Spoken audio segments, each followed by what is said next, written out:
Nih, Assalamualaikum warahmatullahi wabarakatuh. Selamat pagi, siang, sore, teman-teman sejawat sekalian. Perkenalkan, nama saya Made Bramantya Karna, mahasiswa program studi Magister Administrasi Rumah Sakit di UMY, ya, Universitas Muhammadiyah Yogyakarta. Saya sendiri bertugas sebagai staf pengajar di Fakultas Kedokteran Universitas Udayana Bali dan juga menjadi staf medis di bagian ortopedik dan traumatologi di RSUP Prof. Ngurah Sanglah dan Pasar Bali. Ya. Jadi kali ini saya akan mempresentasikan artikel yang saya baca, yaitu mengenai pelayanan telemedicine. Ya, jadi ini akan saya bagikan ke teman-teman. Jadi judul artikel yang saya baca itu mengenai systematic review about telemedicine in orthopedics. Disubmit di jurnal Archives of Orthopedic and Trauma Surgery itu di tanggal 23 Juli 2020 dan diterima 11 November 2020 dan akhirnya dipublish secara online 26 Februari 2021. Jadi jurnalnya itu Index Scopus Q1. Oke, jadi teman-teman sekalian,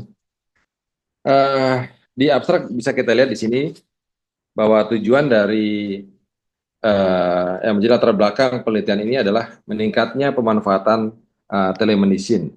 Itu akibat wabah pandemi. Kita semua tahu bahwa tahun 2019 sampai dengan 2021-2022 kita mengalami wabah pandemi.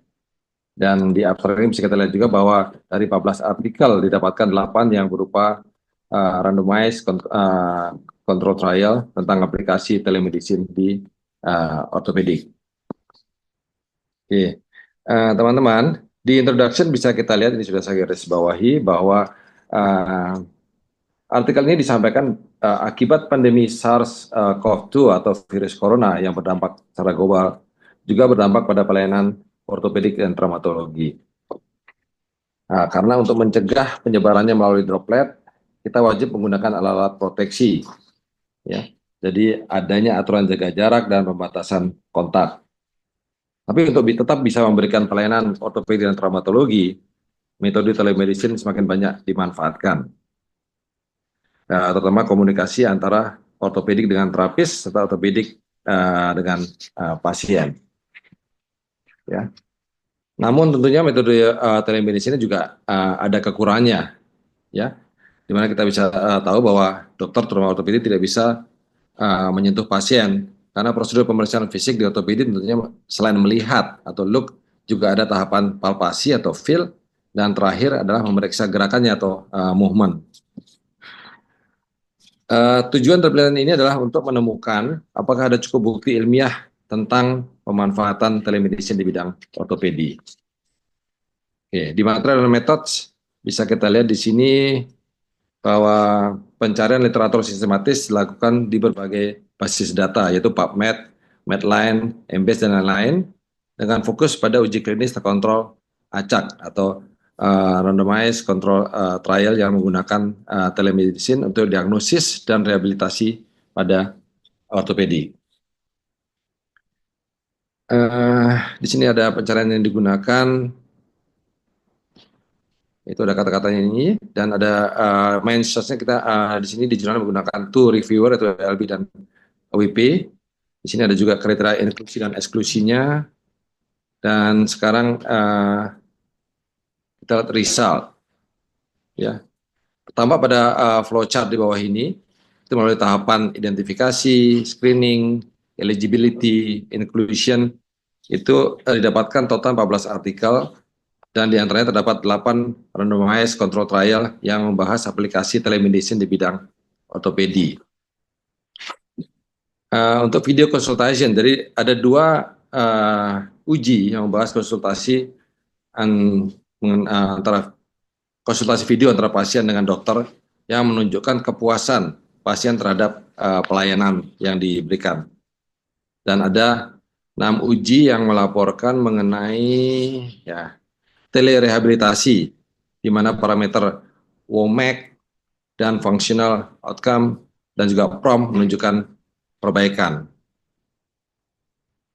Dibahas juga mengenai return to work, jadi kapan pasien bisa kembali bekerja, dan juga efektivitas pembiayaan.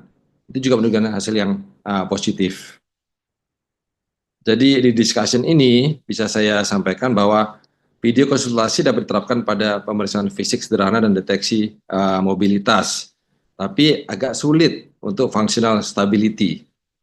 Ya, jadi yang simple oke, tapi untuk functional stability agak sulit, terutama pada knee dan shoulder.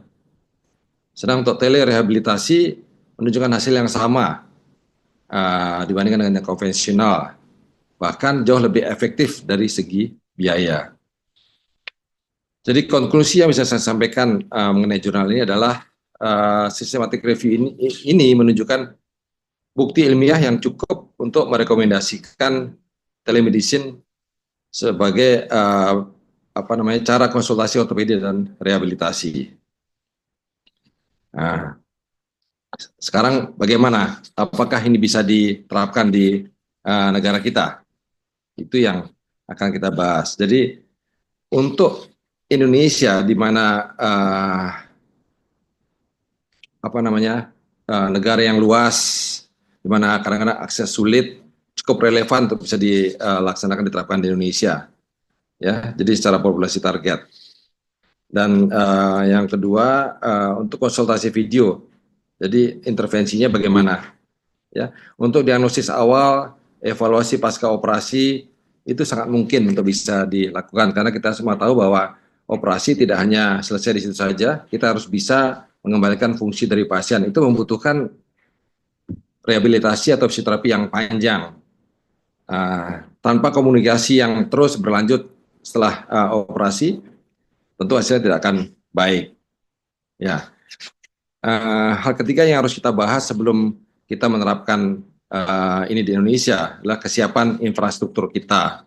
Ya, bagaimana ketersediaan platform telemedicine, ya, seperti aplikasi video call, seperti Zoom, WhatsApp, apakah sudah tersedia? Kemudian infrastruktur seperti internet, apakah sudah memungkinkan di seluruh wilayah Indonesia?